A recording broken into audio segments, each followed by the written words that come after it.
Welcome to Do the Top Podcast. In this podcast, we are going to be teaching you how to invest in real estate. If you would like to learn how to invest in real estate, you have come to the right place.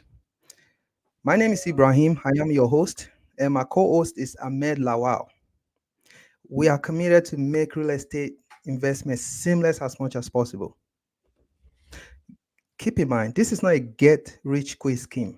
We've always been talking about this. You have to put in the work. But believe me, things will fall in place. If you put in the work, use the knowledge that you've gathered from Do the Top podcast or from somewhere else and put in the work. It serves no benefit if you just stockpile your knowledge. You have to put it into work. And when you do all that, there's a huge chances that you're gonna be successful. Hamed, how are you doing today?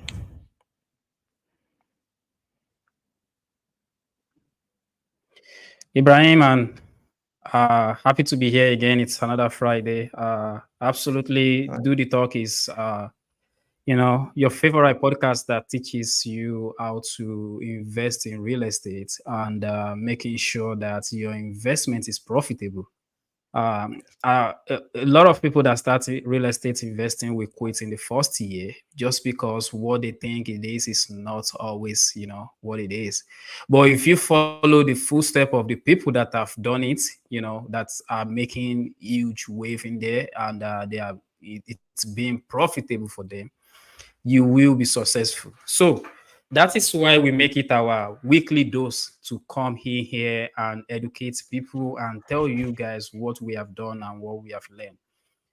This is really us, giving back to the community. The only thing that we ask in return for this is that you follow us on all the social media platform, listen to our podcast on Apple Podcasts, Spotify, and any of all of your favorite podcast platform, and give us a thumbs up, as well as make sure that you give us a constructive feedback.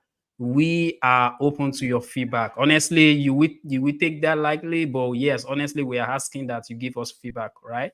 Because and share with your friend. That is how we reach so many people. This information is very, very rich and vital. So we want to reach as many people as possible. Ibrahim, today is gonna be about you know biggest one of the biggest expenses that face everybody. Really, everybody wants to go to college and all that, but we have find out how you can strategically, like with good planning and you put in the work. Like we always say, you need to put in the work. So if you strategically plan and put in the work, you can actually go in there and come out debt free. Not just that, I mean, you can actually go to college debt free. Not just that, you will come out with a lot of money that you can now use to plan your future. That is one of the major, reason why real estate have been so, exciting to a lot of people. And so, really, the topic is going to be step by step how you can do it, even if you are planning it for your kids or for yourself. So this is something that you don't want to miss, and you really want to pay close attention to. If you have any question, please feel free to drop it in the comment. That is why we do this live, so that you guys can drop your question and we can address it this live. Ibrahim, so uh, s- start us up. How can someone plan using real estate to offset college debt? Let's say for their kids this time around. So I have a kid, and I plan that he or she's gonna be going to college soon, or maybe in the next 5, 6, or 10 years. How can I put myself in a financial stable position right now, that at that point I will be setting myself and my child up for success? Fantastic. So I like the fact that you want me to kind of dive into the kid aspect, like, you know, a it's like a you saving for your kid college. And many people, you know, they already have their home, or they're about to buy their primary home.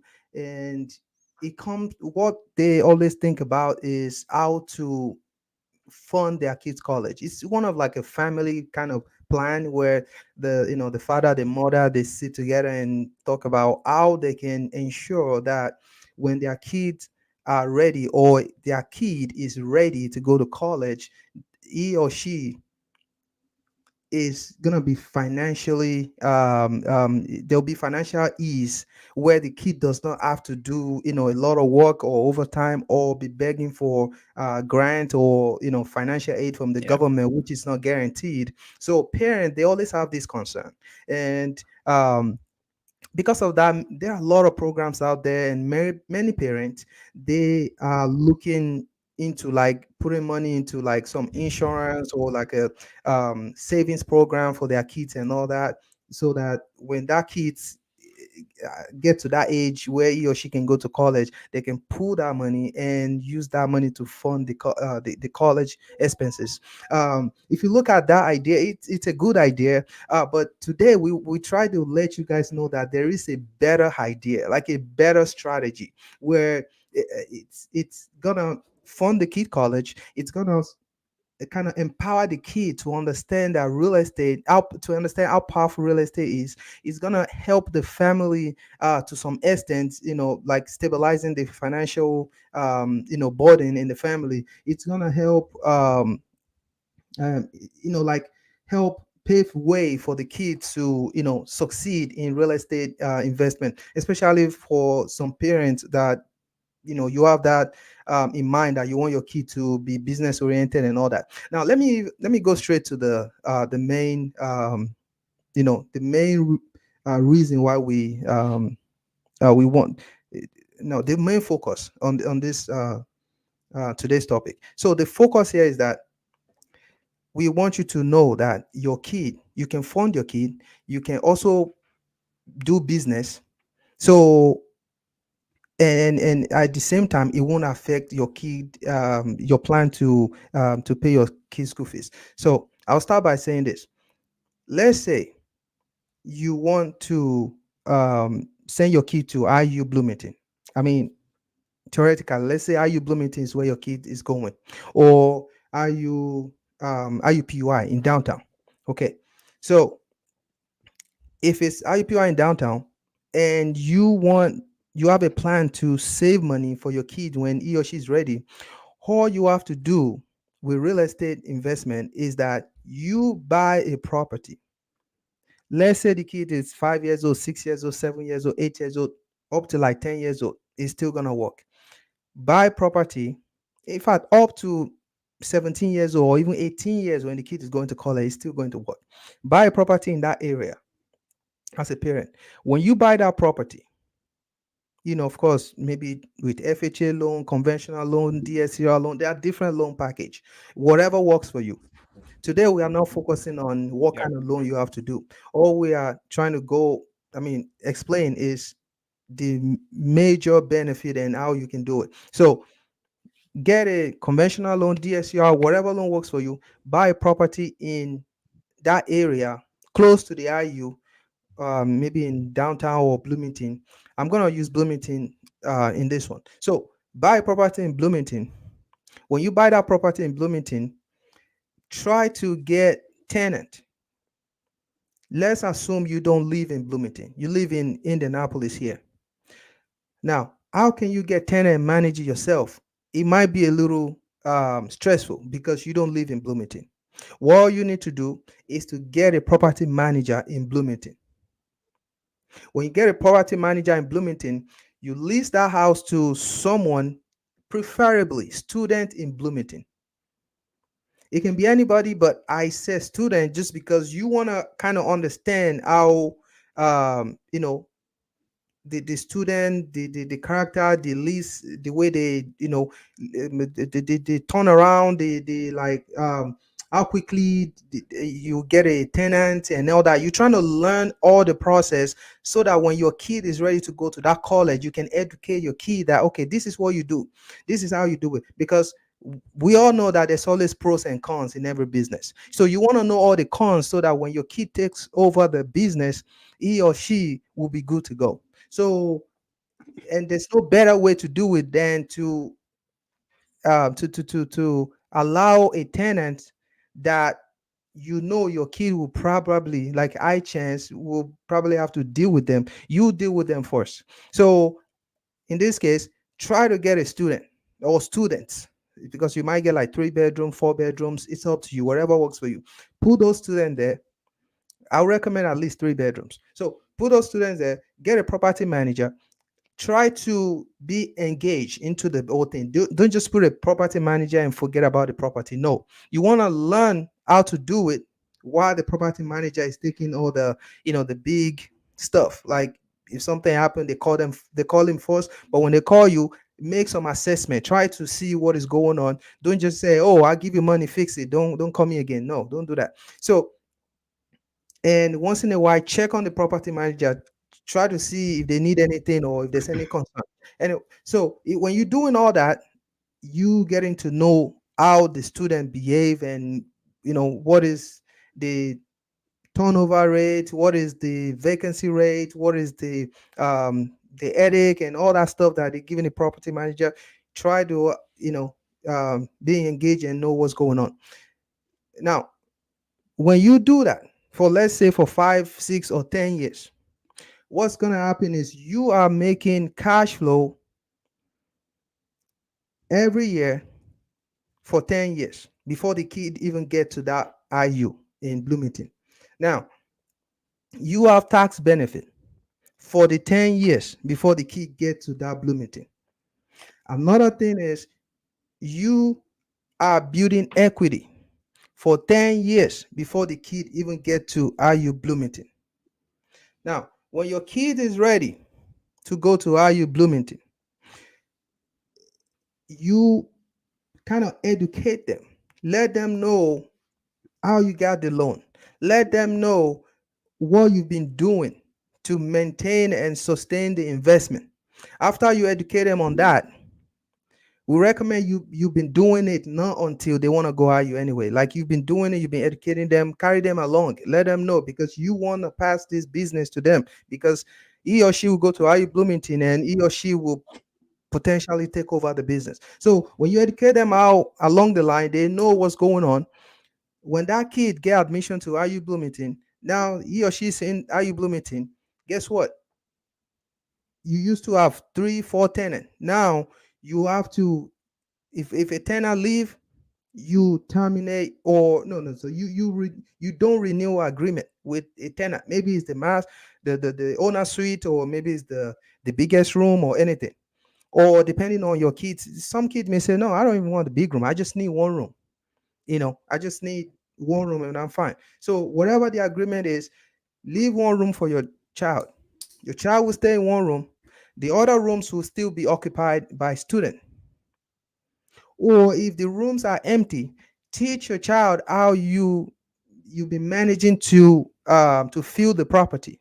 You're managing to get tenant into the property. So let that kid, you know, put in some practical, like if you have to call people around, if you have to put a sticker everywhere, or like if you have to put it on Facebook, podcast, any way, any strategy you've been using, teach that kid how to do that. Now, after he or she has learned that, you manage to fill the property. Now, the kid will know that, okay, if you are getting $2,000 every month from this tenant, I'm talking about in total, the mortgage is $1,000. Let's assume that. That means you are cash flowing something, less than 1,000, because of course you have to have like maintenance fee, repair fee, and all that stuff. All that cost, it might be around like $400 or $500. So you might be cash flowing $500 every month. The kid is aware of that. Now, because he's gonna take one room or she's gonna take one room, the cash flow may go down a little bit, because now the kid, instead of you're supposed to rent out that room. Now your kid is staying in that room, so the cash flow will go down. It might be maybe $100 cash flow or no cash flow. But here's the thing: your kid is living in that house for free, so you don't have to pay for college. And I'm talking about worst case scenario here.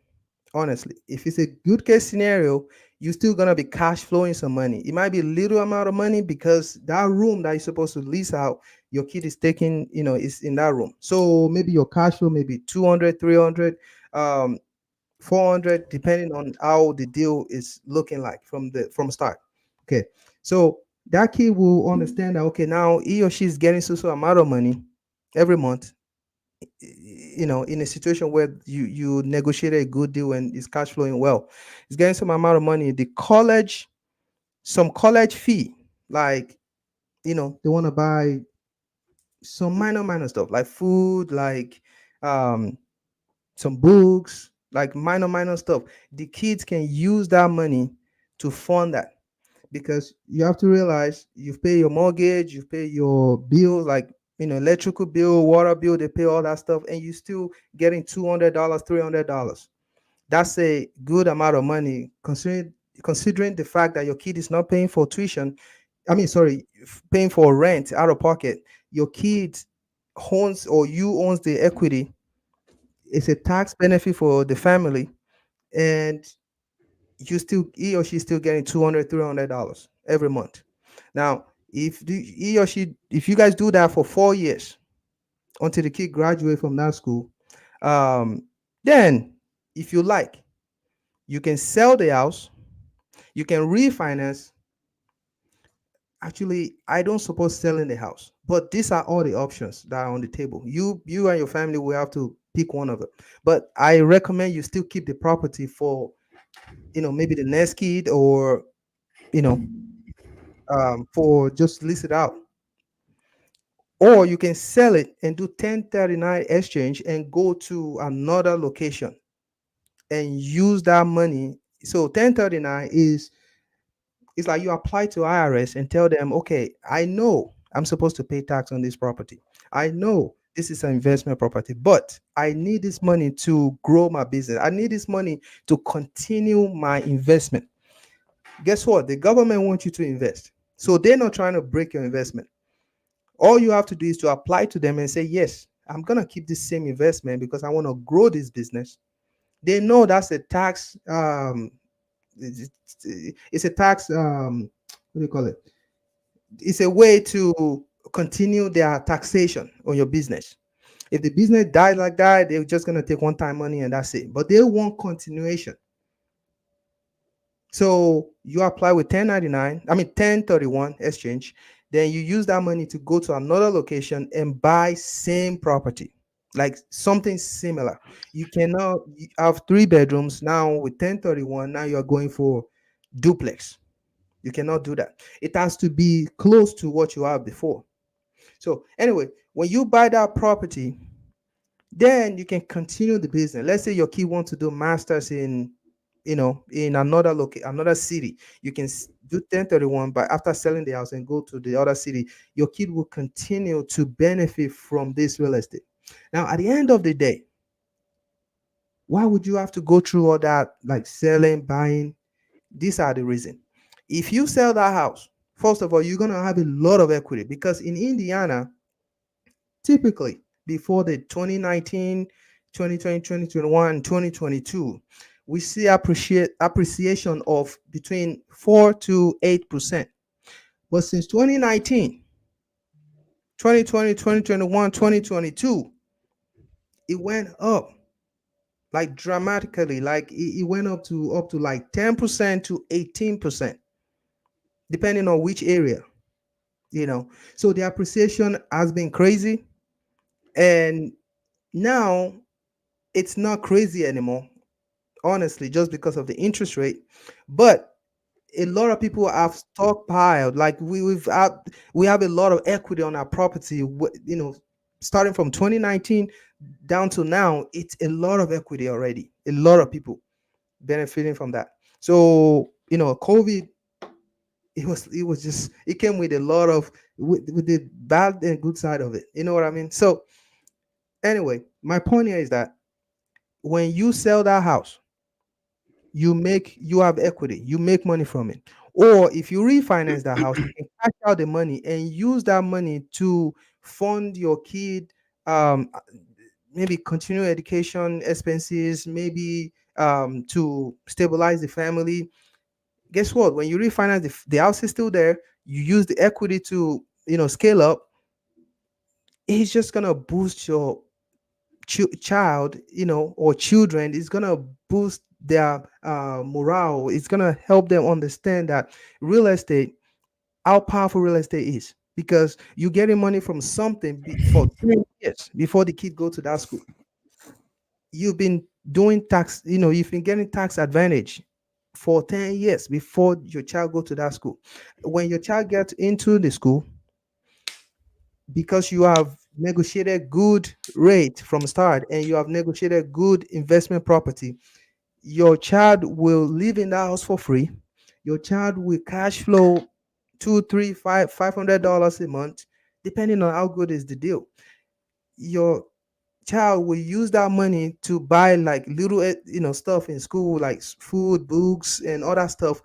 Trust me, those expenses pile up. Like, you'll be surprised how much you would have saved in a year, by just keeping your kid living in that house for free, cash flowing some money for expenses. Okay. Now, the kid is done with that school.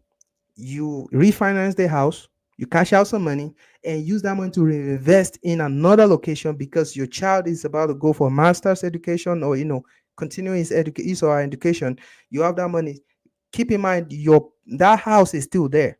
You have the property manager taking care of that house. So now you have two houses. The new one, the child already have the experience, because he or she had lived with, as a colleagues, or a classmate, or a school, student. So he or she have learned how to manage them. Now you don't even need property manager in your new property, because your child already learned how to do it. Now he or she is gonna stay there, use that experience and everything to actually do some work and buy another property. Now you're gonna be having three properties.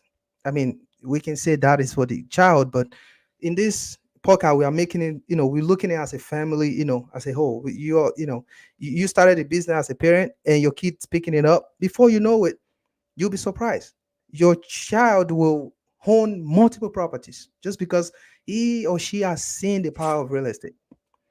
So, what do we learn from this? What we have learned is that real estate will keep up, based on history, based on the data, based on everything we've seen. Real estate will keep appreciating, and your family will benefit this appreciation. You benefit from the tax advantage. You benefit from the what do you call it? The benefit of what do you call this? The continuity of this financial, okay, your family will be financially stable, just because this house is gonna give you continuous, steady revenue. It's gonna help stabilize the family. Ahmed, I've talked about the kids now, like, the children, how you can set them up, how you can do this business where their parents gonna be, their parent will benefit from it for like 10 years or 15 years, before they pass along to the child will benefit from for on the same business for 4 years, at least, for the college. If they choose to sell it, fine. If they don't, good. The child can keep benefiting from that same house until he or she, decide to do whatever he or she likes with that house. All this sound good for the children and the parent. How about the parent, or someone who does not have a child, or someone maybe he or she, is an adult, and you know they don't necessarily trying to do this for their kid, but they are thinking, how can they fund their college? Is there any way, like, can they use this same strategy to fund their college, even though this person is a grown-up adult? Is it possible? Absolutely, absolutely, 100%. It's require a lot more work just because the timeline is now tighter than if you are doing it for your children, right? So if you are doing it for your kids, then you have, for the example that you just gave us, you have 10 years, right? Sure. But if you are doing it for yourself, or you planning to help your relative with it or something like that, it's now very tight, right? So the timeline is really short. However, it can still work as long as you put in the work and you seek the knowledge that is needed, right? Because from your example now, the parents started the business. Real estate is a business. You need to learn it. You need to work it like a business. You can't just say, okay, because I buy the house, then I mentioned something earlier, like if you jump into real estate without knowledge, there's a higher chance that you're going to quit in your first year because you need some skills, you need some knowledge. So the parents already acquire those skills and knowledge within their first 10 years of managing the property. Now they can now guide their children or their kids through that step in order to help them to manage it, right? So now it's become more challenging if you are an adult already going to college, but you have some funds saved up. So now you need people skills, you need real estate skills, you need to learn a lot of exit strategies because if one doesn't work, then you can quickly switch to another one, right? So there's so much knowledge that you need to like gather quickly in that regard. But however, it can still work. How? So let's assume now that okay, you are grown up, you already have some money saved up. I'm gonna use a scenario of a lady I talked to earlier today. So she has some money saved up. She wants to go to college. Now I'm like, okay, that's fine. That's absolutely okay. Do you have credit? And she said, yeah, I do have credit. What's your credit score? She told me, and I'm like, okay, this is what will happen. How about we get you to apply for a loan, like you want to get a mortgage. You are working, right? You have some income. Apply for a mortgage. Once you get that mortgage, the money that you have right now, just because you are a first time home buyer, you are qualified to use some loan packages like FHA, for instance, which Mhm. you can put in as little as 3% down. Even if you know your way around and you ask some people, there are some ways that they can even help you cut that 3% down. But that's not the deal right now. Let's say you use 3%, you are going to college. Let's say for this example, let's say you find a house of 100,000 that you want to buy, right? 3 bedroom, nice area, school area, and it's very close to school, and you can walk to school. So that means you can live in one room, rent the other 2 rooms out. Even with today interest rates, a 100,000 loan shouldn't be more than 800-900, at most 1,000, right? At most 1,000. So let's say your rent is now 800, right?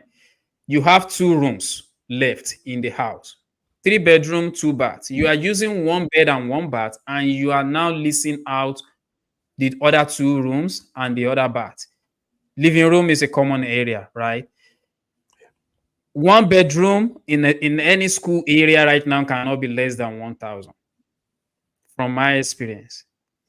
If you get 1,000 from each of your colleagues living in the house, that makes it 2,000 a month, right? That 2,000 a month, if you pay your mortgage of 800, that leave you with what? 1,200. Take 1,200. $200. Yeah, take $200 for expenses and all that. Remember, the kid is not paying rent, so you are saving from. So some people will be like, oh, that money is small and all that, but remember that that child is still not paying for rent. 1,000 times 12, That is 12,000. That is enough to pay for yearly college tuition. That is enough to pay for yearly college tuition. So you can even use that one asset, just one asset, to offset your college tuition that way. Plus, now you have your appreciation.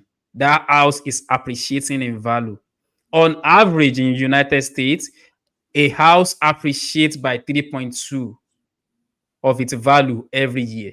So that means at the end of the 4 years of the kid college, that house should be worth 114,000 at minimum.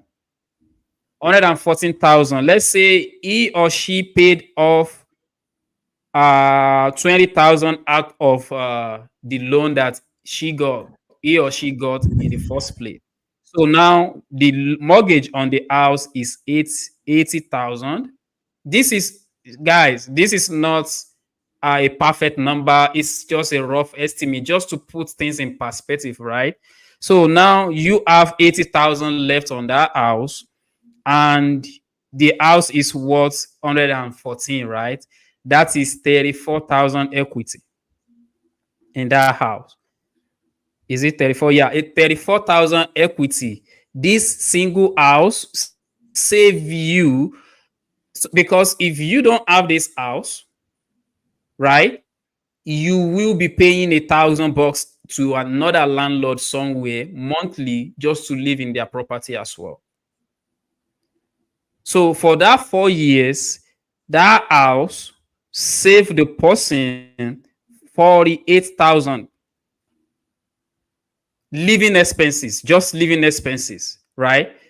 And that child cash flow 12,000 a year, right? With that 12,000 a year for 4 years, that is another 48,000. If I'm correct, Ibrahim, call me back. I'm not good with number. So that is another 48,000. Now so 1,000 times 12 is 12,000, right? Yeah. Yeah. Mm-hmm. And for 4 years, that will be 48. So 48 that you used to pay for tuition, another 48 in housing expenses that you save over the year. This is not a perfect scenario, guys. I'm just using it as a rough estimate. It might be less, higher.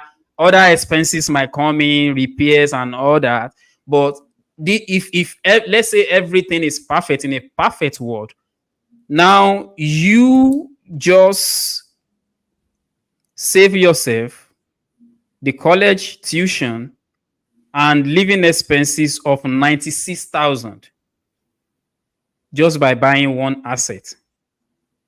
Yeah. And when you are done with your education, you are walking away with 34,000 equity.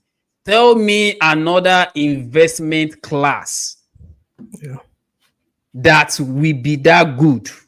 No. And you haven't account for the tax benefit. There's none. Let's just talk about cash flow right now, Ibrahim. Let's just talk about cash flow right now. That is crazy. So this is something that nobody else will tell you. But with velocity of money and inflation, we focus on spending. How about we invest and spend the cash flow from the investment? That is what this podcast is about. Honestly, the scenario I just painted, there's more to it. There's more into it. I agree 100%. That number is going to be jacked up with a lot of things. You know, there's a lot of things that is going on in the world. I mean, you can always tell you're gonna go straight, but before you get to your point B that looks straight, you're gonna branch so many places. So there's so many challenges that can come up in that perfect scenario that I just painted, but that right there is doable, is possible, depending on your knowledge. However, what we are saying today is just to put the knowledge out there that this is doable. So now you are able this is not even 10 years before. This is just right now. I can go to bank, get the money from them, buy a duplex, triplex, or single family that has multiple room, right? Make sure I get that in a college environment where I can get my colleagues to rent from me. This is how so many real estate millionaires starting from college, right? But they have a guidance of their parents and their mentors and all that. So that is what we are trying to discuss today: how to use real estate to offset all your college expenses. Ibrahim mentioned earlier, like now you can now 1031 that equity Yeah. into something else, which is like you define the tax you want to pay on that property when you sell it. Like we always say on this podcast, we do not advise you sell your property, but sometimes that is just the decision that you need to make yourself. You If you don't want to sell, there's other ways you can do, like getting an e-lock against the house, refinance the house, do so many things so you can get your equity out of the house, move on to another thing, and that property is still bringing you money, and someone else is paying your mortgage down. You are getting richer while someone else is paying, going to their job, paying your rent, and you are sleeping, getting richer. True. Power of real estate. So, not to move out of the topic, what I just say is, if you are thinking of going to college and you have some money saved up, this doesn't have to be 100,000, 50,000. It can be as little as a down payment fee, right? It can be as little as a down payment fee. If 3.5%. Yes, you reach out to Ibrahim. He's gonna walk you through. He's a realtor in Indiana and he's a top realtor, so he know what he's doing. He's gonna walk you through the step. And if you have that down payment saved up and you have credit, you have history of working. Maybe in high school you've been working, with all these uh you know college job, like all these jobs that you can work while you are 16, 17, 18, and all that. You have history of working, you have a bank account that they are depositing your paycheck into. Now you build a relationship with that bank. Everything in life is relationship, right? You already build a relationship with that bank. Now you can approach the bank like, okay, I'm still going to keep my job, I'm going to go to college in this area, this is what I want to do. So if you approach them and you have that down payment, it can just be that down payment and you will get the house. Once you have that house, now you can live in one room and rent the other rooms out. That is if this is a single family. If this is a duplex or triplex or fourth place, you can still get FHA to buy up to 4 units. And this is what we call house hacking. Rent by rooms, rent by unit, right? There's so many names for it. So call it whatever you want to call it, but it's still the same strategy. It's still the same strategy. Now you can rent out by room, rent out by unit, living there for free and getting money from other guys to pay your mortgage. That is a perfect scenario. You can even do short term or mid term in there. That is why I said exit strategy is going to be important if you are doing it as an adult.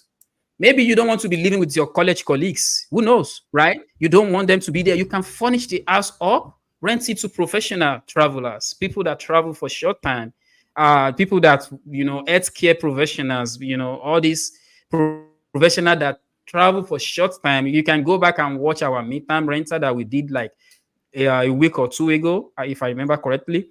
You can go and watch that video that we explain in details how to get this professional into your house, how to rent to this professional, so you don't have the headache of college students coming back home at 2 a.m., knocking on the door, drunks and all that. I don't say that's what all college students does. But maybe you don't want to do that. Maybe you want someone that,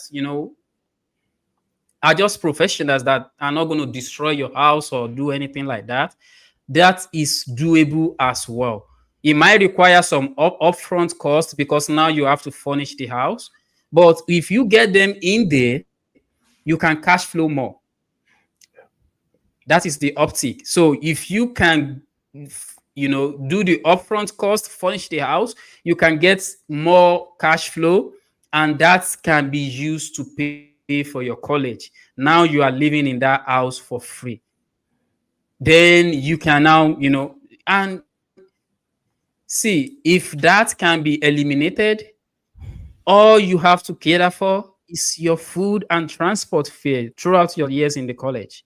That is phenomenal. That to me is just too good to be true, but it is absolutely true. It is absolutely doable. So this doesn't only apply to college kids, but the main focus right here is we are all, you see a lot of all these accounting that people open up, like say save up for your kids college, save up for your kids education, save up for this and that. What they are not telling you is the fact that that money that you are saving up is losing value sitting in someone else's bank. It's not actually sitting there. The bank is loaning your money out. They are loaning in at a higher interest rate and they are giving you penny for your money. So what you can do is actually take that money, use it your own way, which is to buy real estate, cash flow over time, write off this deduction in taxes, the real estate deduction in taxes. Then at the same time, use that money.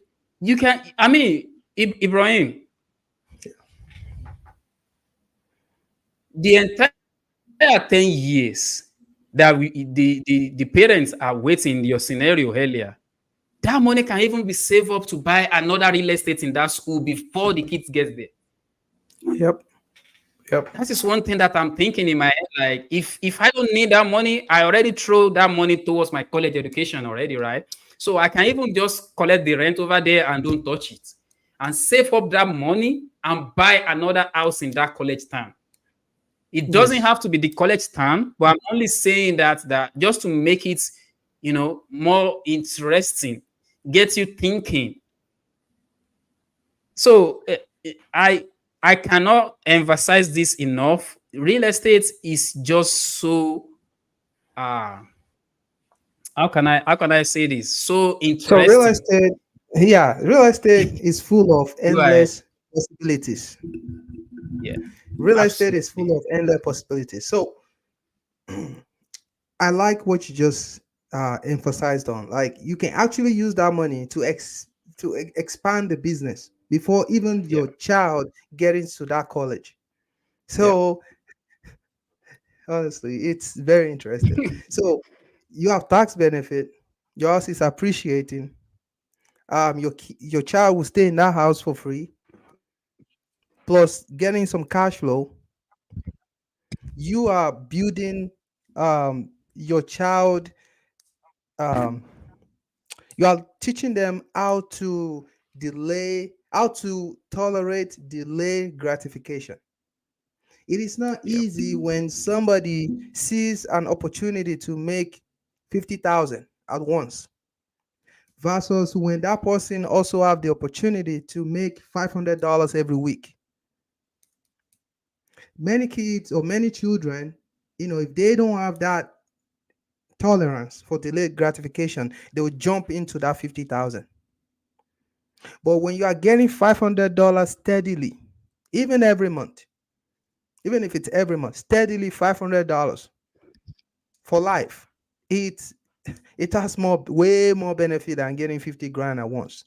Not everybody would think that way. But if you have trained your kid that, okay, we have this property, you're gonna be cash flow this amount, you are living there for free, we're getting tax benefit every year, the house is appreciating, we use this money to expand it's just gonna help the child, help them focus, help them understand that okay, this might be the path where he or she might pursue after the graduation, or after he or she graduate from that college.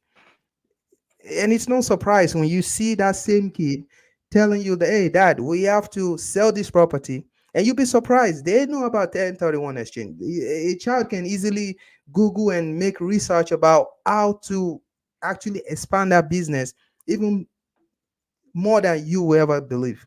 Just because you have showed them the Because path and they've seen they the will power. follow. Yes, you have showed them the Yeah, path and they will follow they've that. seen And the in fact, power. thank you. And in fact, they will modify the business where your business will stand out, especially if that child, you show them the way to do it. And, because he or she is focused, they will modify that business where you just mentioned middle term renting. He or she may turn into mid-term renting because he probably or she will realize that okay, there's another way to make better money, daddy or mommy. Let's do this. And you'll be surprised. They put it on the internet. They know how to do all that stuff. They just need guidance. They just need somebody to show them that, okay, this is where the money is. This is how we can, help stabilize the family financial burden. This is how we can eliminate the minor stress of, oh, I need little bucks, like $500, $1,000, or I need to buy this and that. We all have responsibility that we have to take care of. And real estate can be a good one. I'll give you guys example. I'll give you example. You guys know I'm a realtor. I'm a real estate agent. So we have to close a deal before we get paid. Okay. I completed some transactions a month ago, and this transaction took a lot of money from my account because I initially was planning to spend about 57,000 to 59,000. Well, literally, I spent $86,000, or approximately 86. But then I still have to have like 10,000 in my account, so I had to get some loan from private loan. I paid that person back last, I think, 2 or 3 weeks, and my account right now is it's not looking good. It wasn't looking good. Actually, I would say no. I should say it wasn't looking good. But guess what? Guess what? I received a check yesterday, 5,500 from my insurance company for a single property, just one house. 5,500 yesterday.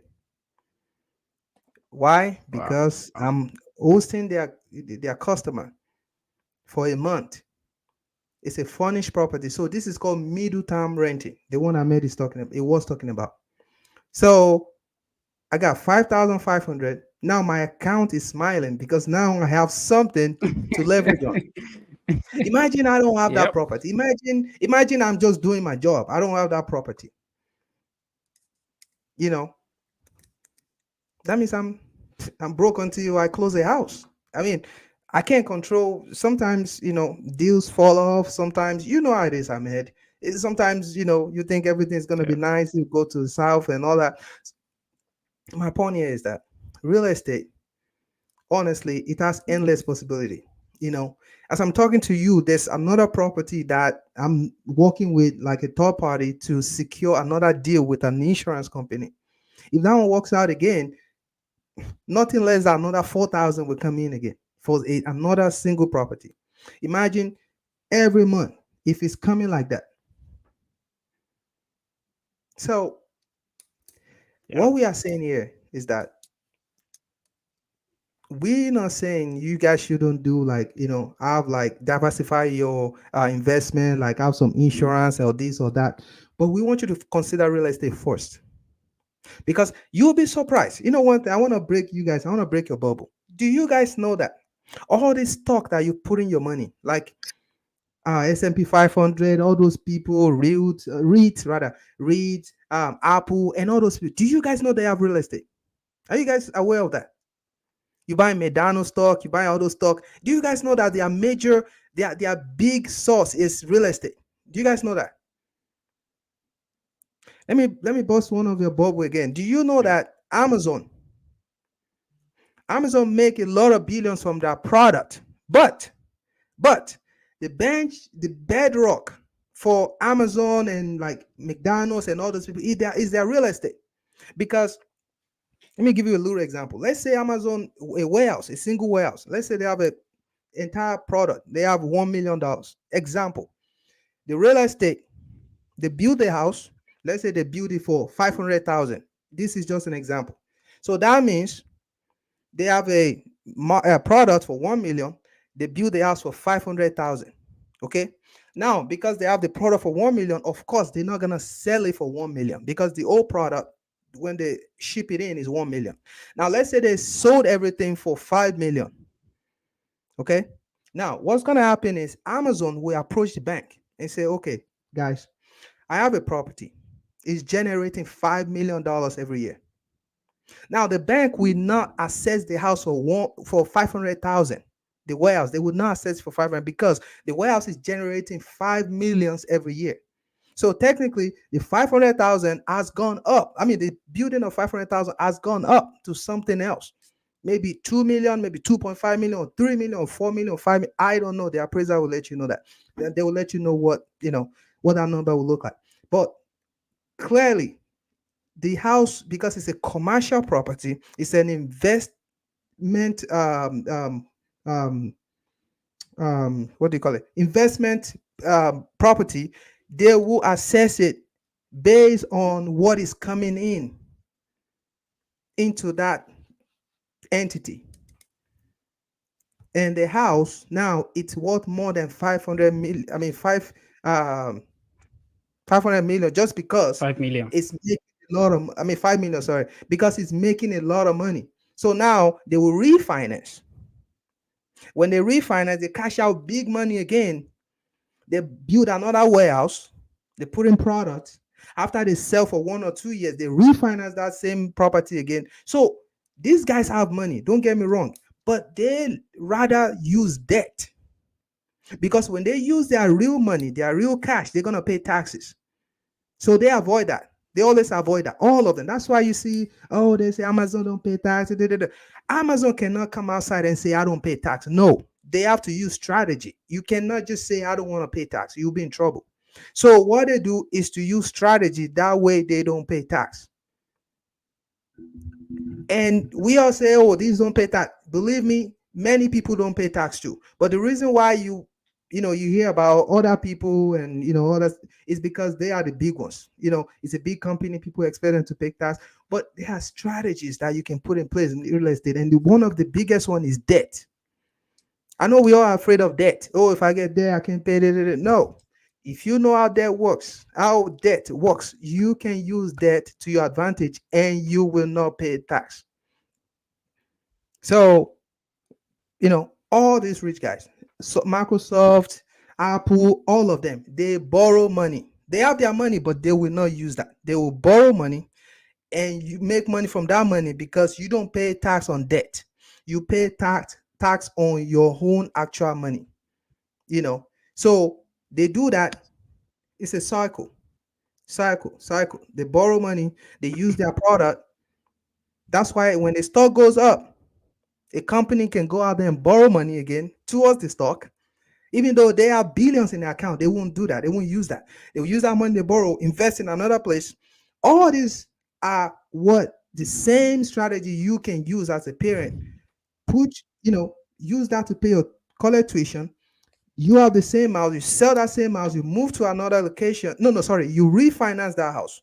If you have to sell it, do 1031 exchange and buy another house in another place. And before you know it, just keep expanding that business. Okay. So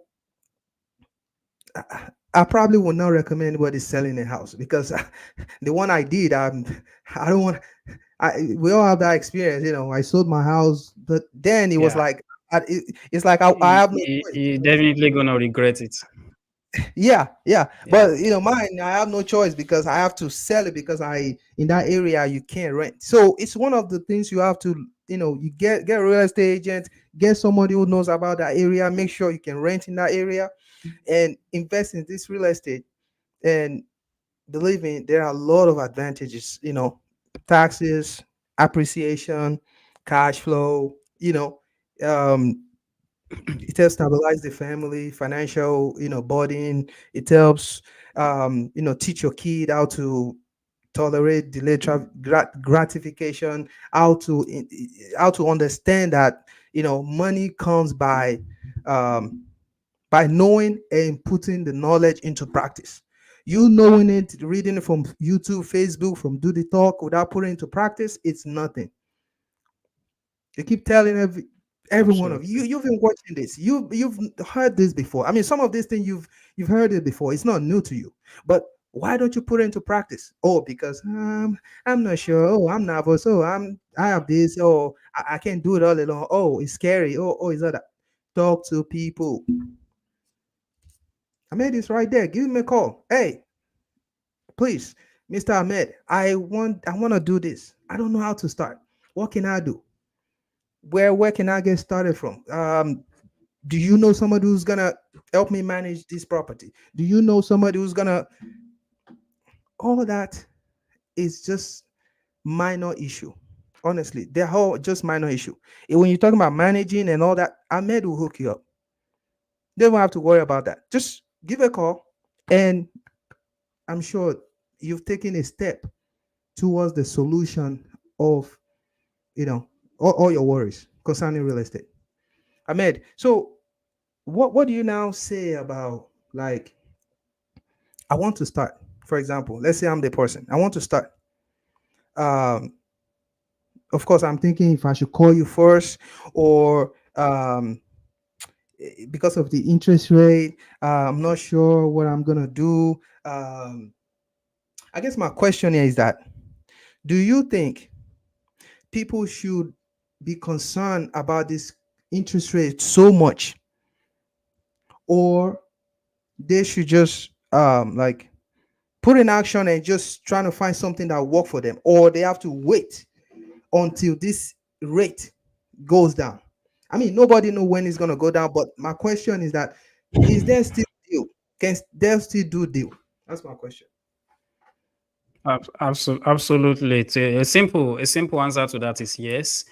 In any market, you can do deals. Actually, if you know, or you talk to someone that knows, uh, there's deals everywhere. There's deals always. But before I go in depth into everything I want to discuss, guys, uh, you can drop your comment in the chat box, and we are going to answer your questions. So it's not don't wait till the end because we might not have some time.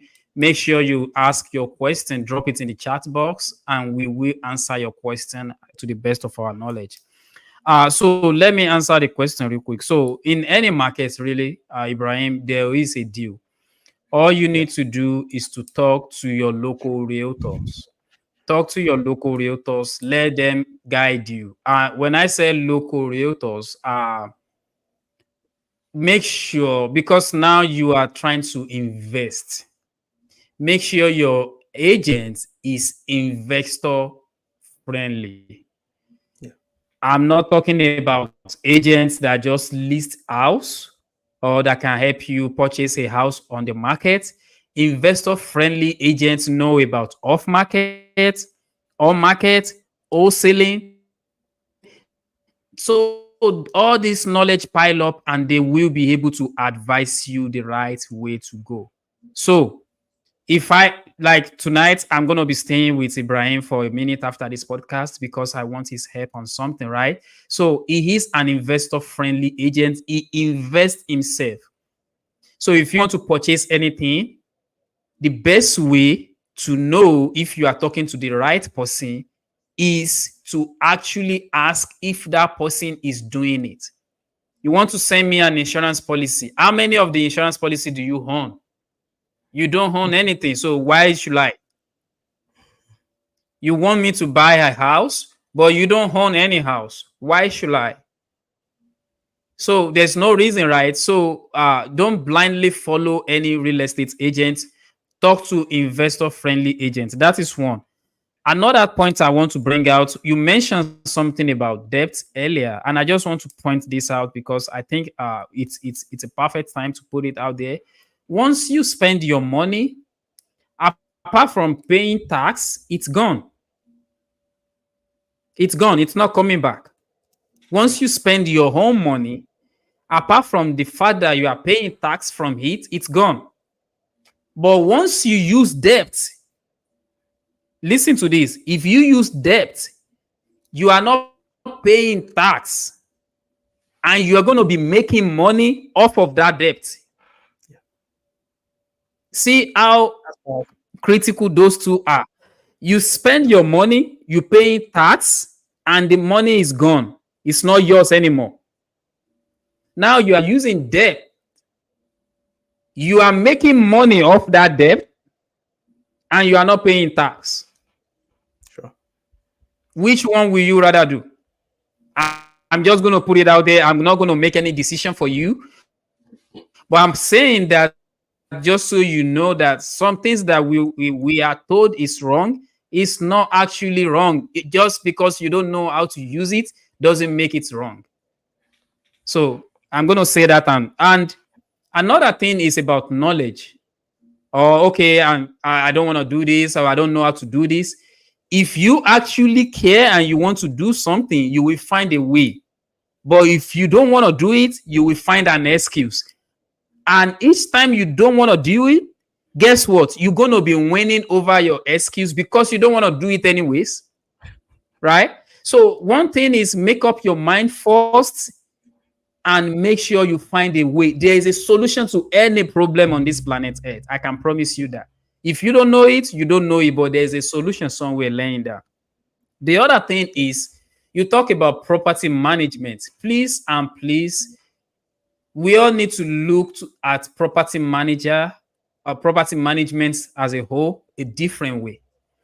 Those guys solve a lot of problem than you can imagine. Ibrahim, I like this week now. I've like started building up my property management company, putting in more effort and more hours because I'm getting away from the things that are tying me down. But now that way too much than what they are getting. So using them is a very good thing for actually the property owner because now they shoulder all your problem. You are just getting the cash flow and all the goodies. They are the one that are going to be shouldering all your problem and then everything that comes up from the property now. So really, guys, we went over time already, but this is a very good information. If if you have any question or anything like that, please reach out. Another thing is um uh I think that's everything I have. So if you want more information about how to create this uh wealth and financial freedom that will set you up in order to be debt free in college, real estate, I can tell you 100% real estate is one of the biggest. I wish I learned all this information while I was in college. It's too late for me, but guess what? It's not too late for my kids. It's not too late for my brothers, sisters out there. I'm actually coaching someone right now in order to do this. These are the information that we are believe that the only wealthy people can do. No, it's not. That is a wrong idea to have. So I'm just going to stop that right there. And Ibrahim, if people really want to reach out to you and contact you, ask you question, how can they reach out to you? Thank you for that. So it is IB Routers. Go to Instagram, IB Routers, and DM me. You can give me a call 317-728-0213. Your real estate needs, all your real estate needs, it's my priority. So give me a call and I'll surely try my best to help you out. Ahmed, they want to know how can they reach out to Absolutely. you. You've split all this knowledge, you spit out a lot of knowledge tonight, and I'm sure they would like to know how to contact you. How can they reach out? Absolutely. My Instagram is on the screen. It's official Ahmed Lawal. You can always reach out to me on there.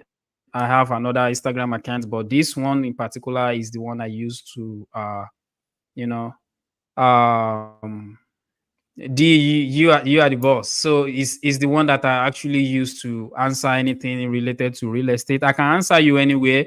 Another thing is I am starting my property manager business officially now. I register Great. my business, setting up my contract and everything right now. So if you have any investment property that you are looking, to send to a property manager, let's talk and see if we are a good fit. My number is 765-240-7932. We will see you next week. Take care, guys.